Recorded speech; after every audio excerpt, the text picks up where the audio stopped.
Oof! Yon, good day guys, and ito po muli si Daddy Bean and malagayang pagbabalik sa Daddy Bean channel. So, sino yung mga naka-experience sa inyo ng langgam? Sa loob ng computer, sa loob ng cellphone, sa loob ng TV nyo, makikita nyo yun dito sa screen. So, pag minsan, may mga ganun tayong experience and hindi natin alam yung gagawin. Actually, merong customer ako na nagdala doon ng monitor ng computer. Parang bahagya siyang curved eh. No? And napansin ko ang daming langgam dun sa loob. Mga patay na langgam. So, anong nangyari guys? Parang pinatay nila yung mga langgam dun sa loob ng screen. Which is mali yun. No? Itong nangyari sa akin dito ngayon, yung nakikita nyo dito sa screen natin, may maliit na peraso dyan. Parang maliit na dot. Langgam yan guys. Yung itinuturo ko. And marami yan. Actually, mangilan-ngilan na lang yung ipapakita ko dyan kasi medyo nalagyan ko na siya ng konting solution. Pero, importante ito guys, na malaman ninyo kung ano yung gagawin nyo or gagamitin ninyo kasi yun ang problema. Kapag namatay yung langgam sa loob, ganun ang nangyayari. Mananatili sila dun and mahirapan kayo. Bukod dun, pwedeng magastusan kayo kasi babaklasin pa yun, babayad kayo sa technician. So, ito yung pinaka-the best.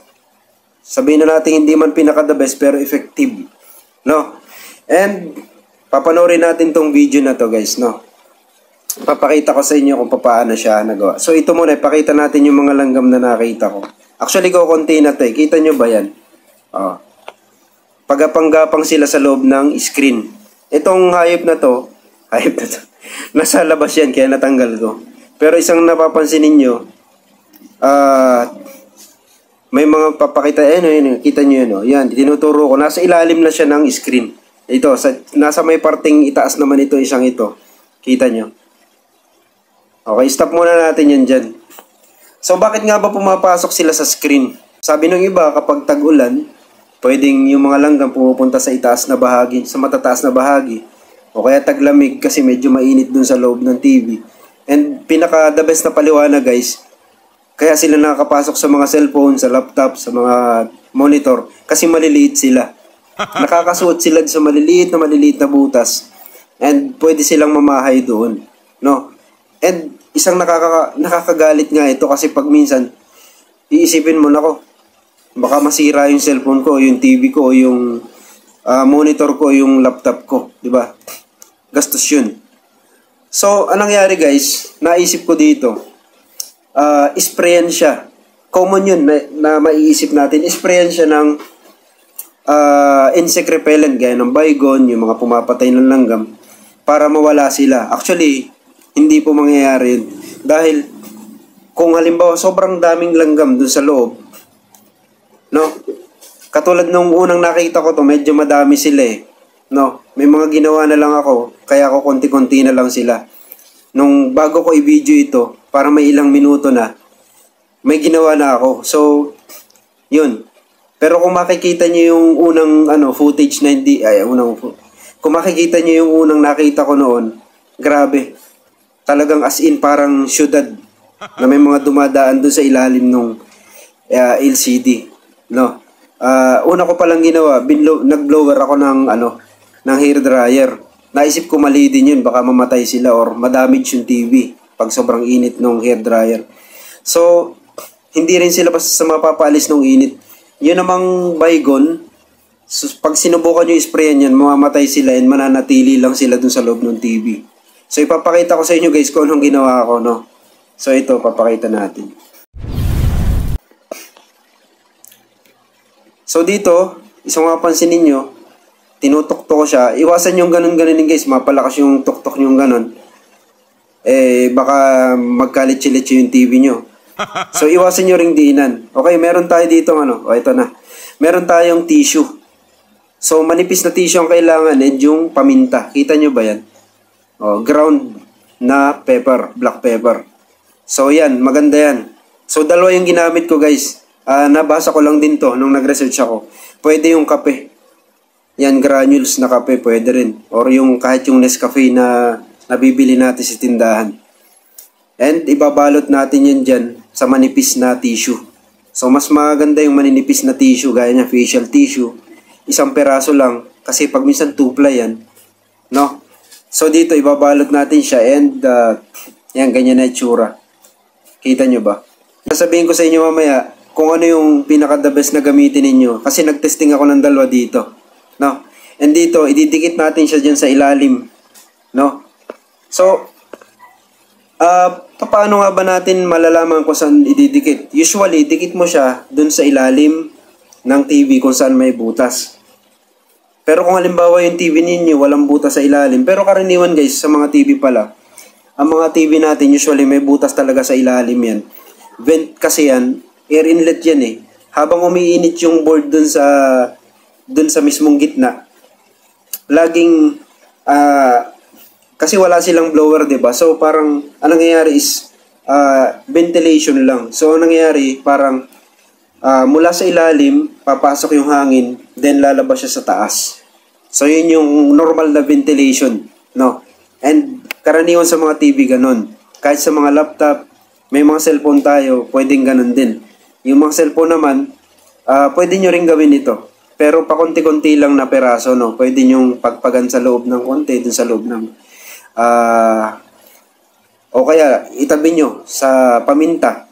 Halimbawa may cellphone kayo, halimbawa na may mga langgam sa loob, o kaya laptop, pwede nyo silang ilagay sa isang lalagyan na may paminta or yung kape or yung ibang ano. Kasi yung mga langgam pala guys, hindi ko naipaliwanag kagad. Ayaw nila sa amoy ng paminta, ng cayenne pepper, yung mga gaya ng sili, yung matatapang na amoy. Pinakaayaw nila vinegar, no? Ang problema, hindi pwedeng gumamit ng vinegar. Ito guys, tandaan nyo, pag nabasa nyo sa internet na takot ang langgam or ayaw ng langgam sa vinegar, wag nyo gagamitin dito sa mga procedure na to. O kaya yung citric acid or yung mga halimbawa sintonis. Hindi nyo masyadong ano. Sa Quezon kasi kalamansi yun, sintonis.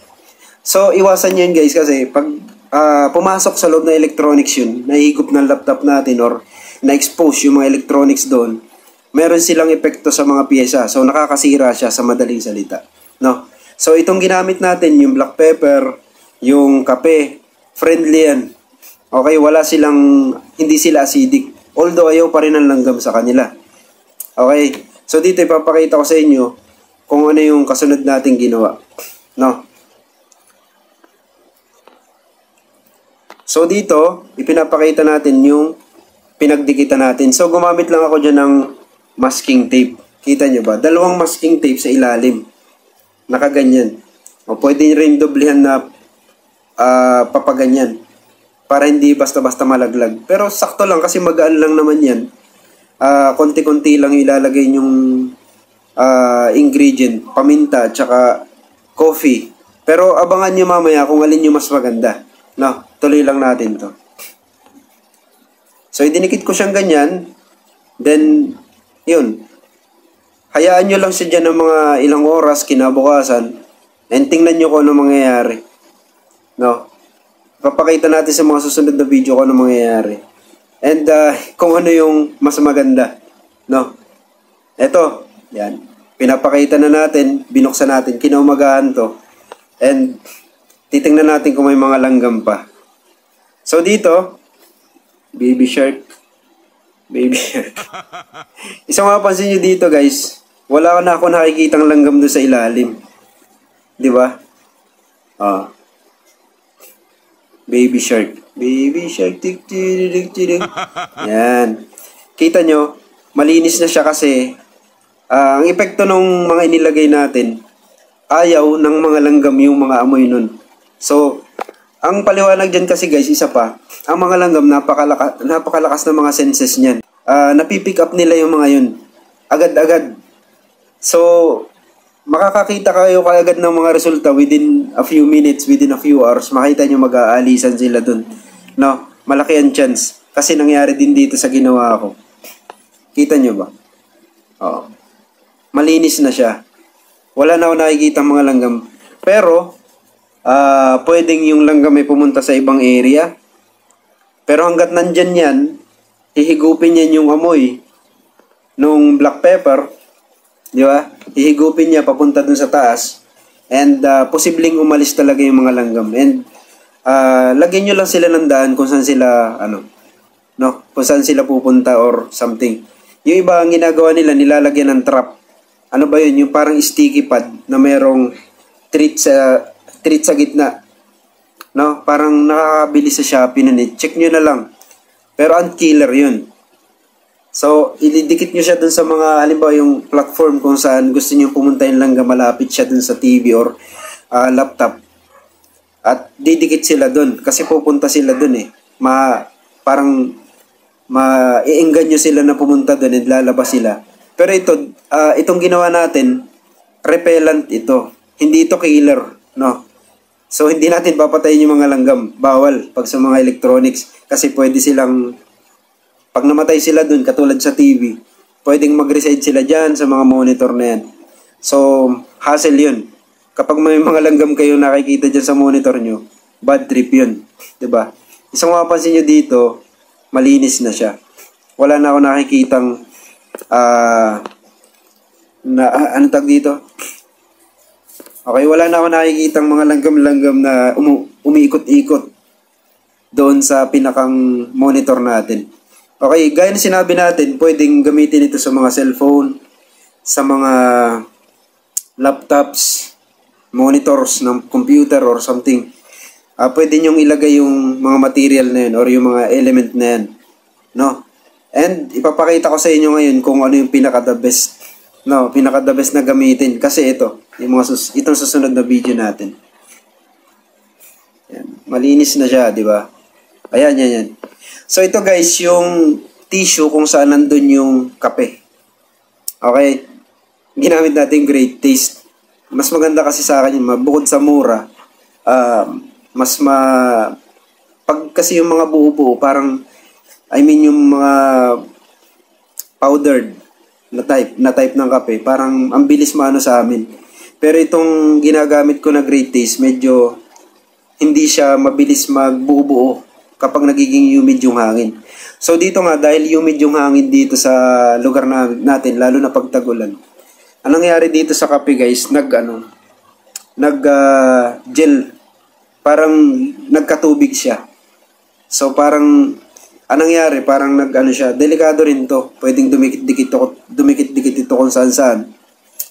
And, ang recommended natin ay yung black pepper. Mas okay yun. Kasi itong kape, nagkakaganyan, no? Parang, pag humid yung hangin, magiging parang, siya, sticky. So, the best ay yung black pepper. Eto. O, ito. Yan. So, ang gagamitin natin ay black pepper. Konti lang, depende dun sa gusto ninyong laki. Kasi dikit nyo dun sa mga appliances na pinapasukan ng langgam. And malaki yung chance na within a few hours, kinabukasan, aalis sila dun. Pwede nyo rin gamitin dun sa mga sa mga tabi-tabi ng mga kanto-kanto ng mga bahay ninyo. Kumuha kayong kaperaso, ibalot nyo sa tissue, iwanan nyo dun. And safe ito sa mga hayop. Hahatching lang sila, yun lang. Pag nagalaw nila yun, mahatching yung mga hayop. So, hindi delikado, hindi katulad ng ibang mga pag minsan may mga lethal eh. Yung mga spray na yan, medyo lethal din sa mga pets yan pag na-allergy sila, pag may allergy sila dun. Okay? So yun guys, so maganda yung outcome, no? And sana may na-share ako mahalaga sa inyo yun. Obserbahan ko pa rin itong TV kung tatagal yung ating Tingin ko magpapalit-palit tayo ng halimbawa, at least every week, may maliit kang ilagay doon na peraso sa ilalim para kahit papaano, ma-maintain mo kasi nawawala yung efficacy nung black pepper. Posibleng within a few weeks, pwedeng mawala yung amoy niya or yung bagsik niya. So yun, hanggat di umaalis yung mga langgam, palitan nyo ng palitan. And pag nakakita kayo, pakunti-kunti, o pwede rin, pag regular nyo lang, at least once a month, diba? Pakunti-kunti, lagyan nyo ng maliliit na peraso ng paminta dun sa ilalim or dun sa tabi, no? Para umalis yung mga langgam. Or hindi na sila pumunta dun. Kasi pag meron nun, hindi sila pupunta dun kasi ayaw nila yung masisense kaagad nila na meron paminta dun or black pepper, no? So yun, sana may naibahagi tayo dito guys, and yun, sa mga nakaka-experience ito, yung mga TV ninyo, yung mga laptops ninyo, subukan nyo lang, lagyan nyo ng pakonti-konti nitong mga to, may chance na masolve nyo yung problema. Okay? So yun, ito po muli si Daddy Bean, ingat kayo, bye bye. Oof!